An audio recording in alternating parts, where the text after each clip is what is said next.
Penjara.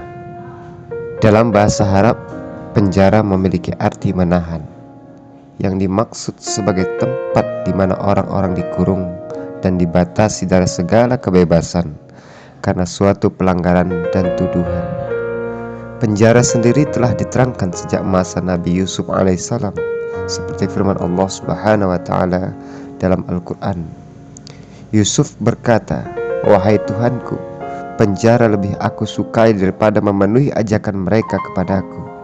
Dan jika engkau hindarkan daripada aku tipu daya mereka, tentu akan cenderung untuk memenuhi keinginan mereka.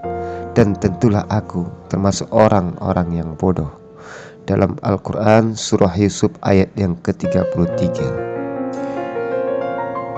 Dan di dalam ayat yang ke-42, dan Yusuf berkata kepada orang yang diketahuinya akan selamat di antara mereka berdua, "Terangkanlah keadaanku kepada tuanmu."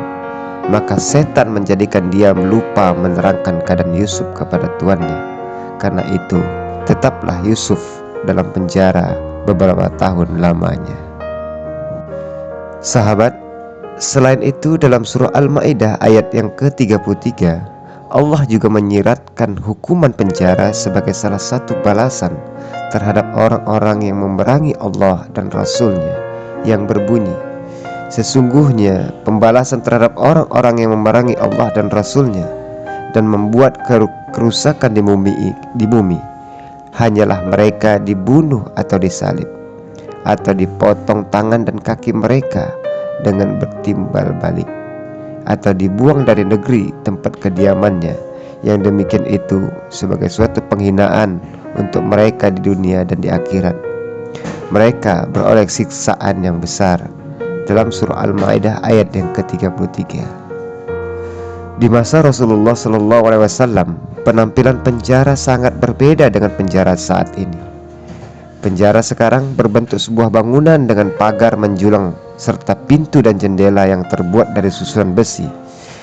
Pada masa Rasulullah, penjara bukan berbentuk tempat khusus karena pelanggar hanya akan diikat di pagar.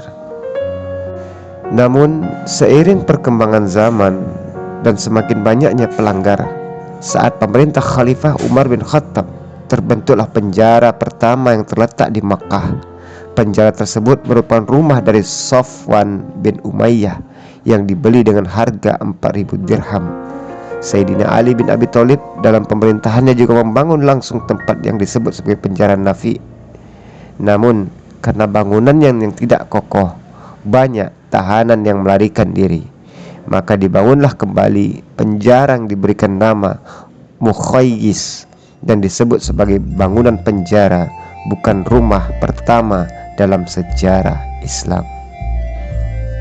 Meski diibaratkan sebagai tempat yang dipenuhi persepsi negatif, nyatanya penjara bukan hanya tempat bagi orang-orang yang menyalahi peraturan, karena penjara juga kerap digunakan untuk membungkam orang-orang yang berani menyuarakan kebenaran atau menentang pemerintah atau rezim. Beberapa tokoh Muslim, bahkan pahlawan Indonesia seperti Imam Ahmad, Sa'id bin Jubair, Pangeran Diponegoro, Cut Nyak Dien, dan Buya Hamka juga pernah merasakan pengapnya penjara karena ketegasan mereka menolak kezaliman penguasa. Mereka juga membuktikan bahwa penjara hanya mengurungi jasmani, melainkan juga pikiran maupun dedikasi mereka untuk mengubah peradaban.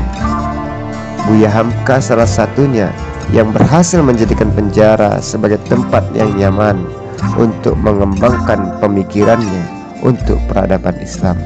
Salah satunya dengan berhasil menulis 30 jilid tafsir yang kini dikenal dengan sebagai Tafsir Al-Azhar.